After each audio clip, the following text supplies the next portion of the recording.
Assalomu alaykum azizlar. Sizlar bilan yangi bo'lim, ya'ni endokrinologiya bo'limini video darsliklarini olishni boshladik. Va biz bugun birinchi ko'radigan darsliklarimiz bu embriologiyasidan boshlanadi. Va shu tariqa biz darslarda birin-ketin mavzularda yoritib boramiz. Va birinchi ko'radigan bugungi embriologiyadagi mavzu bu pituitary gland haqida bo'ladi. Embriologiyasi, ya'ni gipofiz bezini embriologiyasi haqida bo'ladi. Bugungi birinchi gaplashib o'tadigan mavzumiz. Endi azizlar, o'zi bu qanaqa qilib hosil bo'ladi? Shu haqida biz batafsil gaplashamiz. Bu yoqda va tepadagi o'sha rasmga qarashni iltimos qilar edim. Qanaqa hosil bo'ladi? Ko'k rangda va qizil rangda bizada o'sha rasm bilan ko'rsatib qo'yilgan alohida organlarda shakllanmasi ko'rsatilyapti. Bu azizlar, ko'k bilan ko'rsatilgani bu neuroektoderma hisoblanadi. Ya'ni bu ko'k bilan ko'rsatilgani neuroektoderma va bu esa primitive gut, ya'ni dastlabki boshlang'ich ichak hisoblanadi. Va mana shu ya'ni daensefalondan, ya'ni biz o'rta miya deymiz, boshlanishda shunaqa hosil bo'ladi. Ya'ni bosh miyamiz hosil bo'lishi, nerv sistemasining rivojlanishi birin-ketin rivojlanishni boshlaydi. Va shu bilan birgalikda mana shu daensefalondan bizada infundibulum o'sib chiqadi. Bu yerda ko'rib turibsiz, mana shu infundibulumdan ya'ni neuroektoderma shakllanadi. Ya'ni neuroektoderma shaklanar ekan. Va mana shu neuroektodermani pastida bizada og'iz ektodermasidan, ya'ni og'zimizda qoplab turuvchi ektodermadan bizada radkiy ponchlar hosil bo'ladi. Mana shu radkiy ponch hosil bo'ladi va bu bir-biriga yaqinlashishni boshlaydi. Avval qanaqa qilib yaqinlashadi, shu haqida biz pastdagi rasmda ko'rib chiqamiz. Endi azizlar, mana shu bu yerda ko'rdik. Qizil bilan berilgani bu radkiy ponchi va bu ko'k bilan berilgani bu infundibulum hisoblanadi. Ya'ni neuroektodermadan o'sib chiqqan qismi. Va azizlar, bu ko'ryapsizlar, bu ponch parchalanib ketyapti, ya'ni uzilib ketyapti. Mana shu tomonda uzilib ketyapti va bu uzilgan qismida tepasi bir-biriga yaqinlashadi. Ya'ni neuroektodermadan hosil bo'lgan qismi bilan yaqinlashadi. Va neuroektodermadan nima hosil bo'ladi deydigan bo'lsak, azizlar, ya'ni posterior pituitary hosil bo'ladi bizada. Va bizada bu primitive gutdan hosil bo'lgan, ya'ni radkiy ponchdan hosil bo'lgan qismidan esa anterior qismi hosil bo'ladi. Ya'ni primitive gutdan hosil bo'lgan, ya'ni radkiy ponchdan hosil bo'lgan qismidan bizada hosil bo'lar ekan anterior qismi, ko'rib turibsizlar, anterior qismi va infundibulumdan, ya'ni neuroektodermadan hosil bo'lgan qismidan esa bizada posterior qismi hosil, ya'ni gipofizning posterior qismi hosil bo'lar ekan. Va azizlar, bu yerda ko'ryapsizlar va ular bir-biriga yaqinlashadi. Bir-biriga yaqinlashib mana bunaqa shaklga keladi. Va turk egari bor, bizada mana shu tomonda joylashadi va qo'shimcha ma'lumot sifatida men bitta narsani aytmoqchiman. Mana u anterior qismida, ya'ni oldingi qismni men belgiladim. Mana shunda sfenoid sinus bor. Ya'ni sfenoid sinus bilan birgalikda bular joylashadi. Oldingi qismda sfenoid sinuslar joylashadi azizlar. Keyingi gaplashib o'tadiganimiz bu kraniofaringiomalar haqida bo'ladi. Azizlar, kraniofaringiomalar o'sha bolalikda uchraydigan eng ko'p supratentorial tumorlar guruhiga kiradi. Biz tepada gaplashib o'tdik, ya'ni ektodermadan gipofiz hosil bo'lishida radkiy ponchlar hosil bo'ladi. Mana shu radkiy ponchlar parchalanib ketgandan keyin uni qoldiqlari kalsifikatsiyalanib qotib qoladi. Va shu evaziga bizada xuddi o'sha pituitary adenomaga o'xshash simptom beradi. Qanaqa simptom deydigan bo'lsak, bu yerda chiasmatic opticus bor, ya'ni ko'ruv nervini kesishmasi. Va mana shu kesishmani bosib qo'yganligi uchun o'sha gipofiz adenomasi bilan buni adashtirishadi. Va bizga qanaqa simptom keltirib chiqaradi, ya'ni bitemporal gemianopia simptomini keltirib chiqaradi.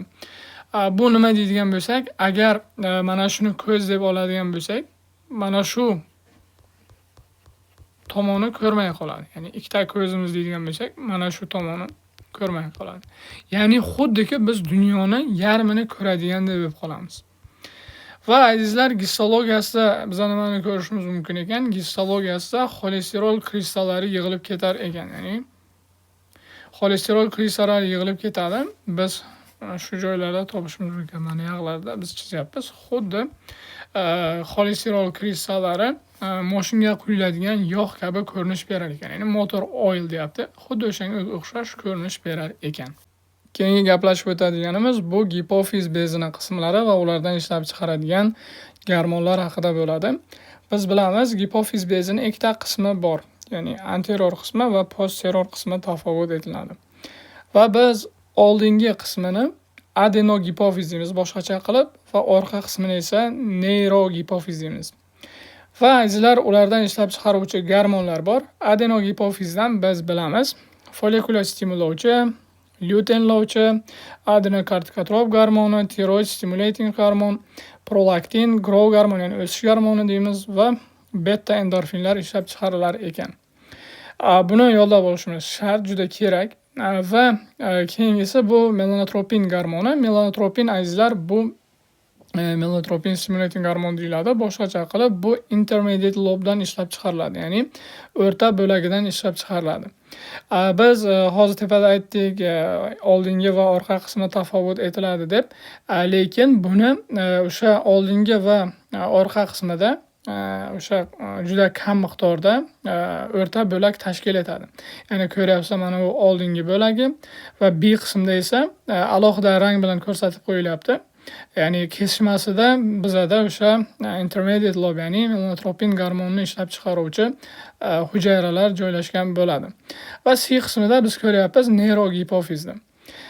Va azizlar, biz tepada gaplashib o'tdik. O'sha adenogipofiz bu oral ektodermadan ishlab hosil bo'ladi dedik. Ya'ni radke povushdan hosil bo'lar ekan.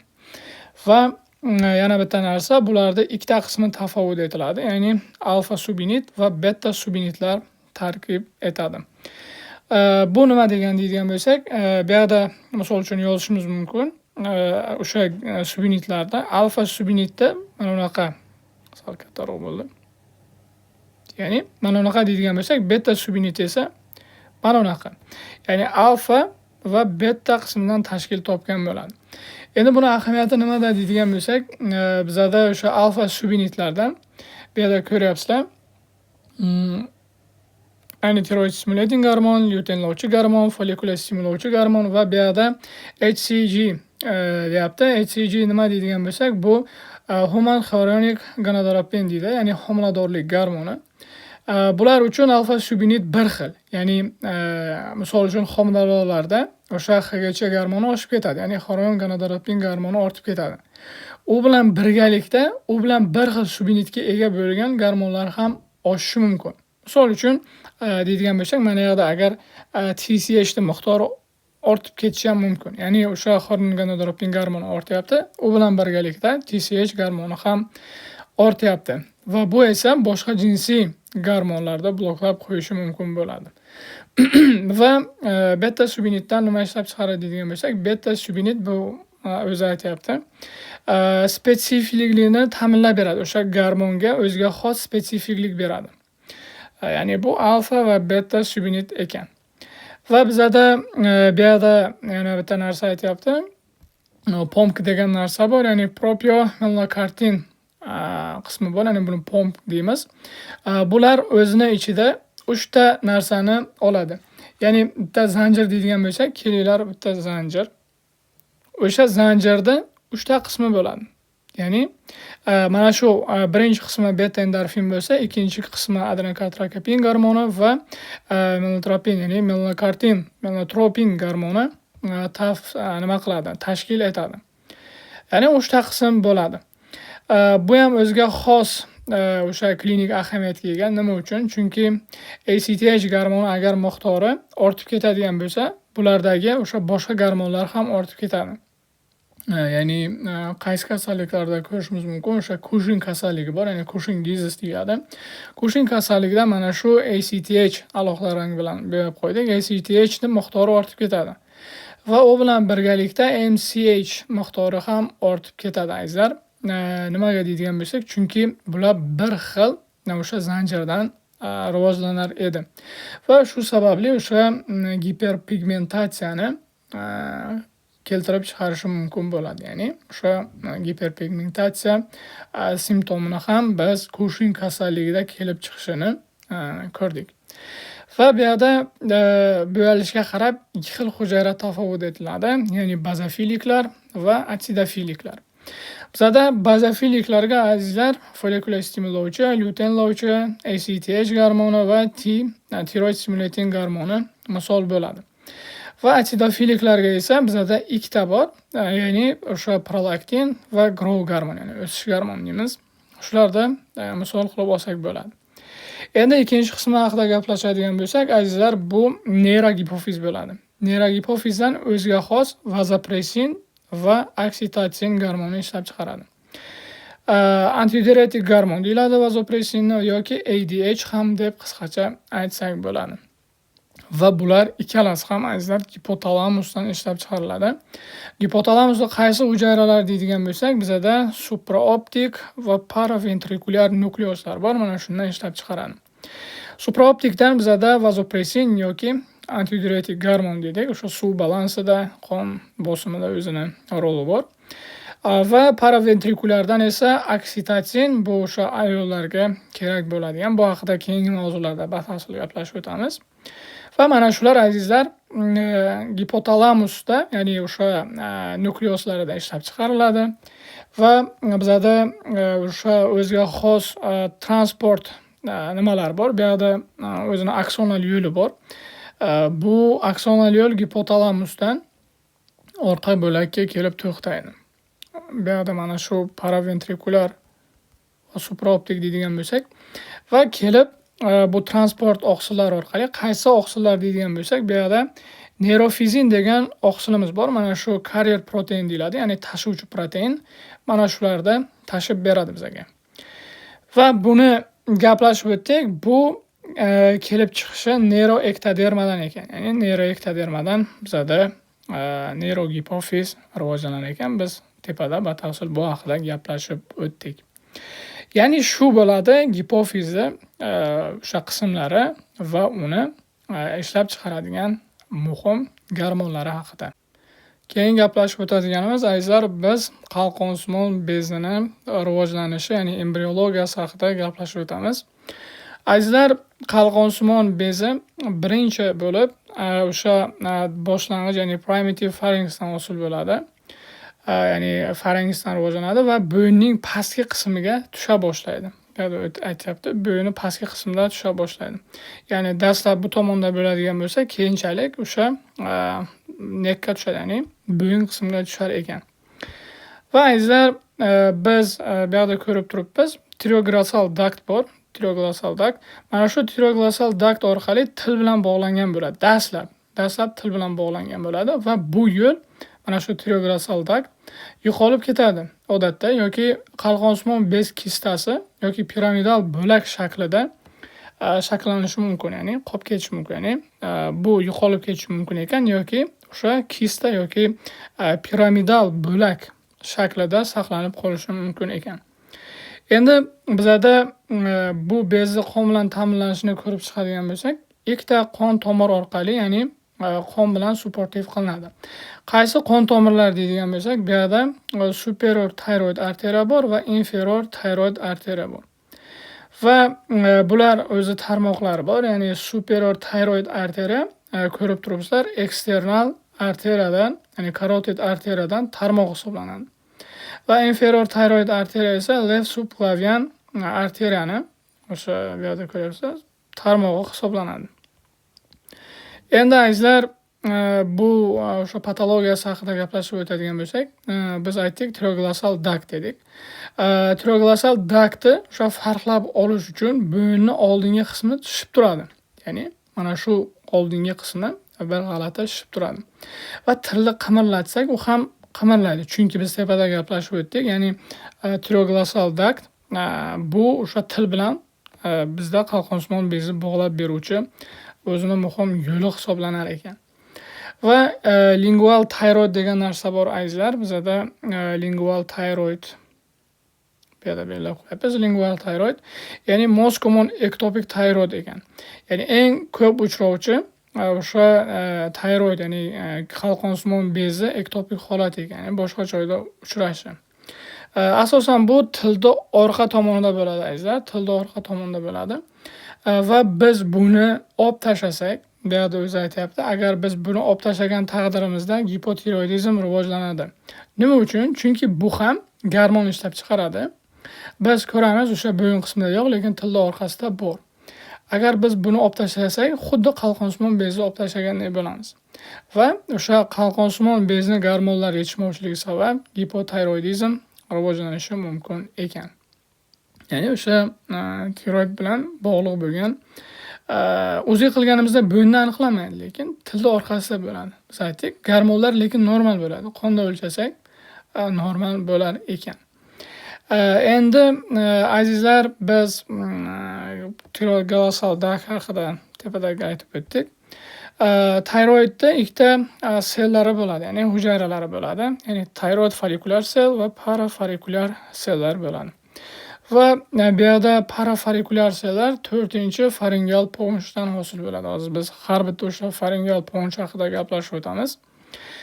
Va endodermadan rivojlanadi. Bu tiroid folikulyar sel bu yerda berib qo'yilgan. Endi bularda nima hosil bo'ladi degan bo'lsak, folikulyar hujayralardan ya'ni trioid trionin va tetraioid trionin hosil bo'ladi. Tetraioid trioninni biz tiroxin gormoni ham deb aytamiz. Va bu yerda o'sha parafolikulyar hujayralardan esa bizda kalsitonin degan gormonimiz bor.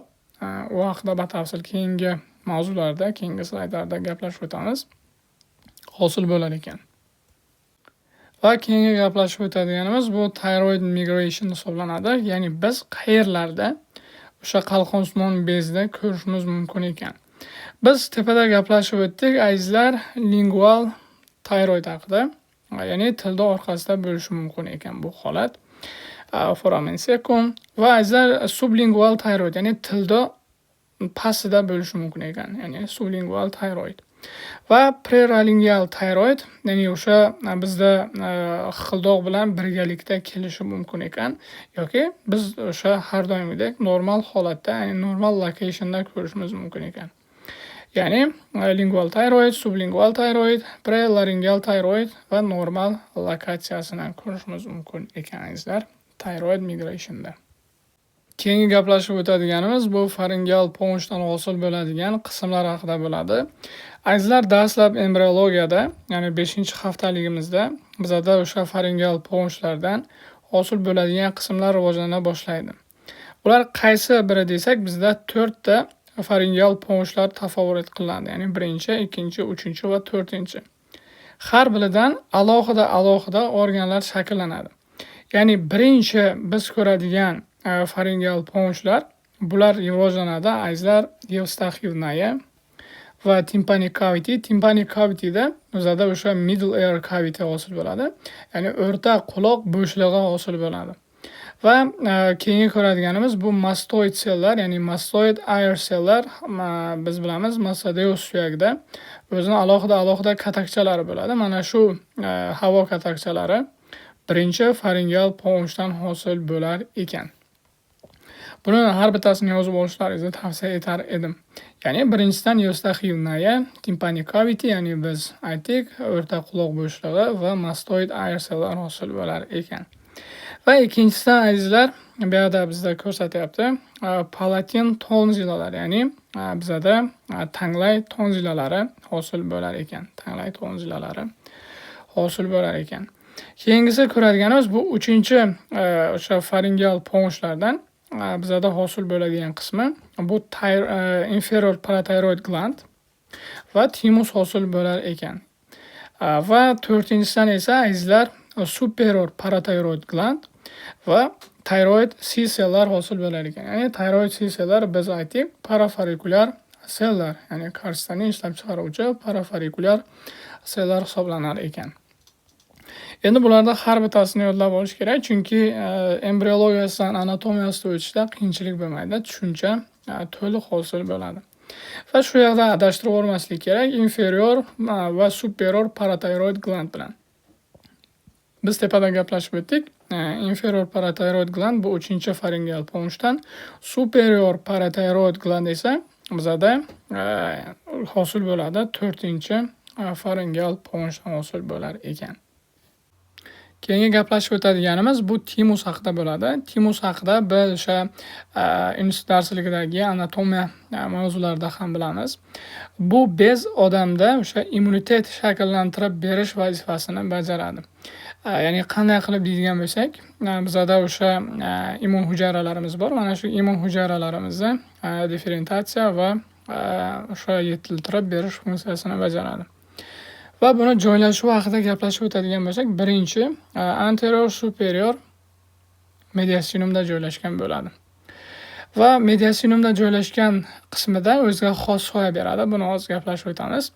Azizlar, bizada suyak ko'magida bu yerda aytgan, ya'ni o'sha T sellar timusdan, B sellar esa bone marrow. Aslida ikkalasi ham suyak ko'magidan hosil bo'ladi. Ya'ni bu yerda o'sha B sellardan hosil bo'lgan beta limfositlar o'sha suyak ko'magidan chiqib yetiladi. Ya'ni o'zini vazifasini bajaraveradi. Lekin o'sha suyak ko'magidan chiqqan T sellar esa bu yoqqa kelish kerak. Ya'ni timusga kelib, ya'ni biz zavod deydigan bo'lsak, ya'ni upakovka qilinish kerak. Ya'ni kerakli va kerakmas qismga ajratilishi kerak. Keraklilarini o'sha timus o'zi differentiatsiya yetiltirib bergandan keyin organizmga chiqaradi. Kerakmaslarini esa shu joyda parchalab yo'qib tashlaydi. Ya'ni imtihondan o'tkazadi deb aytsak ham bo'ladi.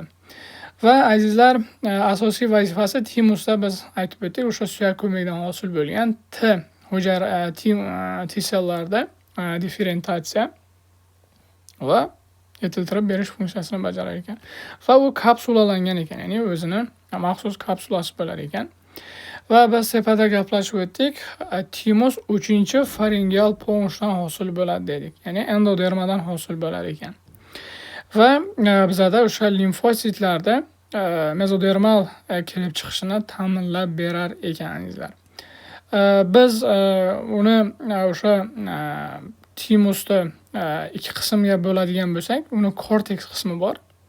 Korteks qismi bor va medulla qismi bor. Endi bular bir-biriga qanaqa funksiyaviy jihatdan o'xshash yoki o'xshashmas desak, kapsulada, ya'ni korteksida bizada yetilmagan T sellar bo'ladi. Ya'ni yetilmagan T sellar bo'ladi. Va ular medullaga, ya'ni mag'iz qismiga o'tgandan keyin yetiladi va ular organizmga, ya'ni qonga chiqariladi. Misol uchun mana bunaqa deydigan bo'lsak, ya'ni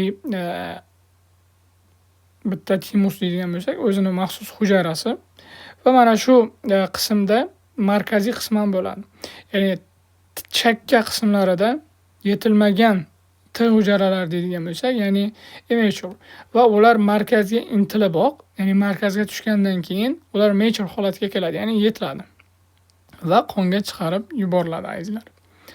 Va keyingisi bu azizlar T hujayralar, ya'ni T sellar va hassal korpuskulalar deyapti. O'sha timusda asosiy hujayralardan biri hisoblanar ekan. Ya'ni biz bilamiz, o'sha T sellar bir nechta o'zini gruppalar bor. Ya'ni T limfositlarning bir nechta turlari bor. Va o'sha hassal korpuskulalar azizlar epitelial retikulyar sellardan tashkil topgan ekan. Va bular nima vazifani bajaradi deydigan bo'lsak, o'sha timusda hosil qilib strukturasini tashkil qiladi. Endi bizada normal neonatal timus bor. Biz uni qanaqa qilib ko'rishimiz mumkin deydigan bo'lsak, rentgenda, ya'ni X-rayda ko'rishimiz mumkin ekan. X-rayda qanaqa ko'rishimiz mumkin ekan? Bu yerda o'zini normal o'sha bu yerda aytayapti, cell shape deyapti. Ya'ni xuddiki nimaga o'xshaydi? Rentgenda kema yelkani kabi belgi beradi. Ya'ni ko'ryapsiz, xuddi kema yelkani kabi bu yerda soya beryapti. Va azizlar, agar mana shu bo'lmasa-chi, ya'ni bo'lmasa yoki gipoplaziya holatida bo'lsa, bu yerda aytayapti, agar absent timik yoki gipoplastik timik holatda bo'lsa-chi. Endi absent holatda bo'lsa, absent timik shadow beradi, ya'ni soya bermaydi. mana shu qismda ko'ryapsizlar. Mana bu qismda xuddi kema, ya'ni cell shapedga o'xshash soya beryapti. Agar bo'lmasa, bu yerda ham o'sha soyasi bo'lmaydi. Va qaysi kasalliklarda buni ko'rishimiz mumkin? Azizlar, bu yerda severe combined immunodeficiency yoki DiGeorge sindromi bor. Bu hozir bizga shart emas. Bu organ bizga immunitet shakllantirib berganligi uchun bu organning bo'lmasligi ham bizda immunodefitsit holatini keltirib chiqarishi mumkin ekan. Endi bizda timoma degan narsa bor. O'sha timoma bizda timusning neoplazmasi, ya'ni o'smasi hisoblanadi. Timusning o'smasi hisoblanar ekan. Va bu nima bilan assotsiatsiya qilinadi deydigan bo'lsak, ya'ni myasthenia gravis kasalligimiz bor va superior cava sindromi bor va red celllar neoplaziyasi bor yoki gut sindromlari bor. Bu hozir bizga xayl bo'lmaganligi uchun bu haqida gaplashish o'ta shart emas. Va bizda o'sha timus haqida yetarlicha embriologiyasida tushuncha shulardan iborat edi. Keyingi gaplashib o'tadiganimiz bu adrenal cortex va adrenal medulla haqida bo'ladi. Azizlar, biz buyraklarimizni anatomiyasi va uni haqida tushunchaga egamiz. Mana shu buyraklarimizni yuqori yuzasida, ya'ni superior surface of kidneyda bizda adrenal gland joylashgan bo'ladi. Adrenal gland joylashgan bo'ladi. Va buni o'zini gistologik nuqtai nazardan zonasi bo'ladi, ya'ni korteksi va medulla qismini tashkil etadi. Korteks va medulla qismida esa o'sha gistologik jihatdan ham o'ziga xos hujayralar bor va ular zonalarga ajralgan bo'ladi. Korteks qismida azizlar muhim bo'lgan zonalar granuloza zonasi, fasciculata va reticularis zonalari tashkil etadi. Va medulla qismida esa xromafen hujayralardan tashkil topgan qismlar tashkil etadi. Endi ularda birlamchi regulyatsiyasi, gormon sinflari va birlamchi hosil qilinadigan gormonlar haqida gaplashib o'tadigan bo'lsak, bu yerda yozyapti, o'sha zona granulozadan boshqarilishi angiotenzin orqali boshqarilar ekan va gormonlarda sinfi mineral kortikoidlar hisoblanar ekan. Va birlamchi ishlab chiqaradigan gormoni aldosteron ekan. Endi zona fasciculatadan esa azizlar ACTH va kortikotropin releasing gormoni ishlab chiqarilar ekan va bular gormon sinfi glyukokortikosteroidlarga kiradi. Va birlamchi o'sha ishlab chiqaradigan gormon esa bu kortizollar hisoblanar ekan. Endi zona reticularisda esa ACTH bilan tepada bir xil, ya'ni kortikotropin releasing gormoni ikkalasini ham o'sha yo'llab olishga oson va bular androgenlarda o'sha gormon klassi sinfi va bular ishlab chiqaradigan gormon nomi nima deydigan bo'lsak, dihidroepiandrosteron bo'ladi. Birlamchi ishlab chiqaradigan gormoni. Va medulla qismida joylashgan o'sha xromafen hujayralar periganglionik simpatik fiberslardan, ya'ni tolalar orqali boshqarilar ekan. Va bular katexolaminlarda ishlab chiqaradi. Epinefrin va norepinefrinlar bunga misol bo'ladi. Ya'ni biz ko'rdik, 3 ta zonasi bor, ya'ni zona granuloza, zona fasciculata, reticularis. Bularning boshqarilishi, gormon sinflari va birlamchi ishlab chiqaradigan gormonlar haqida gaplashib o'tdik. Endi azizlar, bitta narsasi esdan chiqib qoldi. Bu adrenal cortex bilan adrenal medulla ikkalasi ham rivojlanishi turli xil kelib chiqishga ega. Ya'ni qaysi deydigan bo'lsak, bizda o'sha adrenal corteximiz mezodermadan rivojlanadi va medulla qismi esa neural crest hujayralaridan shakllanadi. Endi neural crest hujayralari nima deydigan bo'lsak, dastlabki o'sha bizani nerv sistemamiz rivojlanishida o'sha neural crest hujayralarimiz hamma joyga sochilib ketadi. Hamma joyga sochilib ketgandan keyin o'sha medulla qismini hosil qilib beruvchi, ya'ni xromafen hujayralariga aylanadi. Va bu yerda mnemonika tarzida aytyapti, azizlar, ya'ni salt, sugar va sex. Endi saltga mnemonika qilib o'sha mineral kortikoidlarni misol qilib ko'rsatyapti. Va sugarda shirin, ya'ni glyukokortikosteroidlarni misol qilib ko'rsatyapti va jinsiy holatda esa androgenlarda misol qilib ko'rsatyapti. Mnemonika tarzida yodlab olsak bo'ladi. Ya'ni o'shalarga javobgar desak bo'ladi. Ya'ni bu yerda ko'ryapsizlar, ya'ni salt, ya'ni tuz deyapti. Mineral kortikoidlar bizda o'sha natriy bilan suv balansini ushlab beradi. Ya'ni muvozanatini saqlab beradi organizmga. Va glyukokortikosteroidlarning bir nechta o'sha funksiyasi bor. Bitta funksiyasidan biri bu qonda o'sha glyukoza miqdorini ko'tarib berish. Va androgenlarni biz bilamiz, bu jinsiy gormon hisoblanadi. Tepada gaplashib o'tdik, dihidroepiandrosteron deb. Va biz oxirgi gaplashib o'tadiganimiz bu endocrine pancreas cell types. Ya'ni bizada oshqozon osti bezini ikki xil vazifasi bor edi. Aralash bezga kirar edi. Ham ekzokrin, ham endokrin funksiyasi bor edi.